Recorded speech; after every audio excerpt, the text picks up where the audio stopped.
नमस्ते दोस्तों, स्वागत है आप सभी को मेरे चैनल में। आइए जानते हैं इस वीडियो में वट सावित्री व्रत कथा। विवाहित महिलाओं के बीच अत्यधिक प्रचलित ज्येष्ठ कृष्ण अमावस्या के दिन आने वाली सावित्री व्रत की कथा नियम प्रकार से है। भद्र देश के एक राजा थे जिनका नाम अश्वपति था। भद्र देश के राजा अश्वपति के कोई संतान न थी। उन्होंने संतान की प्राप्ति के लिए मंत्र चरण के साथ प्रतिदिन 1 लाख आहुति दी। 18 वर्ष तक यह कर्म जारी रहा। इसके बाद सावित्री देवी ने प्रकट होकर वर दिया कि राजन, तुम्हें एक तेजस्वी कन्या पैदा होगी।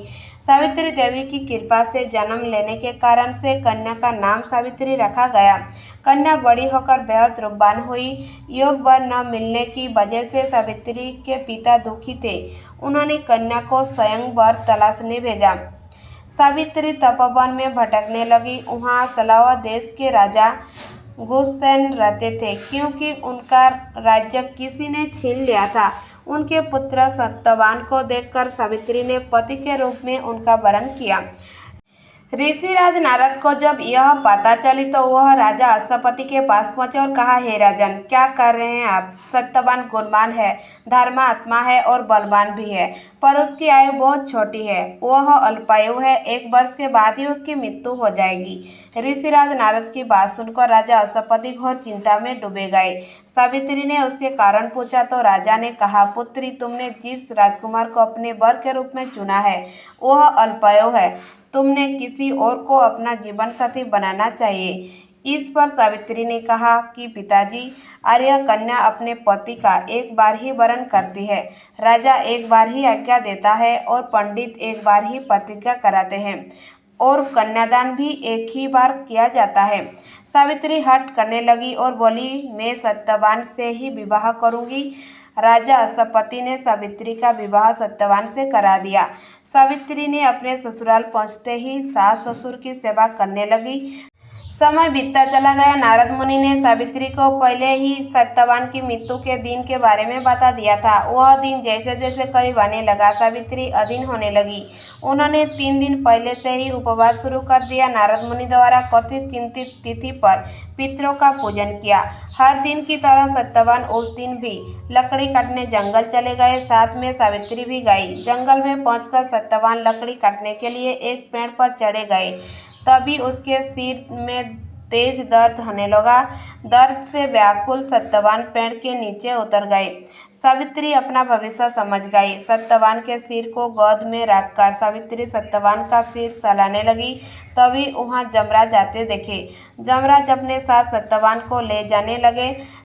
सावित्री भी उनके पीछे पीछे चल पड़ी। जमराज ने सावित्री को समझाने की कोशिश की कि यही विधि का विधान है, लेकिन सावित्री नहीं मानी। सावित्री की निष्ठा और पति परायणता को देखकर जमराज ने सावित्री से कहा कि हे देवी, तुम धन्य हो, तुम मुझसे कोई भी वरदान मांगो। सावित्री ने कहा कि मेरे सास ससुर वनवासी और अंधे हैं, उन्हें आप दिव्य ज्योति प्रदान करें। जमराज ने कहा, ऐसा ही होगा, जाओ अब लौट जाओ।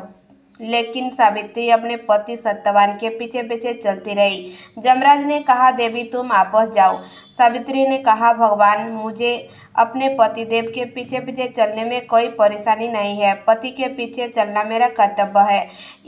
यह सुनकर उन्होंने फिर से उसे एक और वर मांगने के लिए कहा। सावित्री बोली, हमारे ससुर का राज्य छीना गया है, उसे पुनः वापस दिला दे। जमराज ने सावित्री को यह वरदान भी दे दिया और कहा, अब तुम लौट जाओ। लेकिन सावित्री पीछे पीछे चलती रही। जमराज ने सावित्री को तीसरा वरदान मांगने को कहा। इस पर सावित्री ने 100 संतानों और सौभाग्य का वरदान मांगा। जमराज ने इसका वरदान भी सावित्री को दे दिया। सावित्री ने जमराज से कहा कि प्रभु, मैं एक पतिव्रता नारी पत्नी हूँ और आपने मुझे पुत्रवती होने का आशीर्वाद दिया है। यह सुनकर जमराज को सत्यवान के प्राण छोड़ने पड़े। जमराज अंतर्ध्यान हो गए और सावित्री उसी वट वृक्ष के पास आ गई जहाँ उसके पति का मृत शरीर पड़ा था। सत्यवान जीवित हो उठा और दोनों खुशी खुशी अपने राज्य की ओर चल पड़े। दोनों जब घर पहुंचे तो देखा कि माता पिता को दिव्य ज्योति प्राप्त हो गई है। इस प्रकार सावित्री सत्यवान चिरकाल तक राज्य सुख भोगते रहे। अतः प्रतिव्रता सावित्री के अनुरूप ही प्रथम अपने सास ससुर का उचित पूजन करने के साथ ही अन्य विधियों को प्रारंभ करें। वट सावित्री व्रत करने और इस कथा को सुनने से उपवासक के वैवाहिक जीवन या जीवन साथी की आयु की किसी प्रकार का कोई संकट आया भी हो तो वो टल जाता है।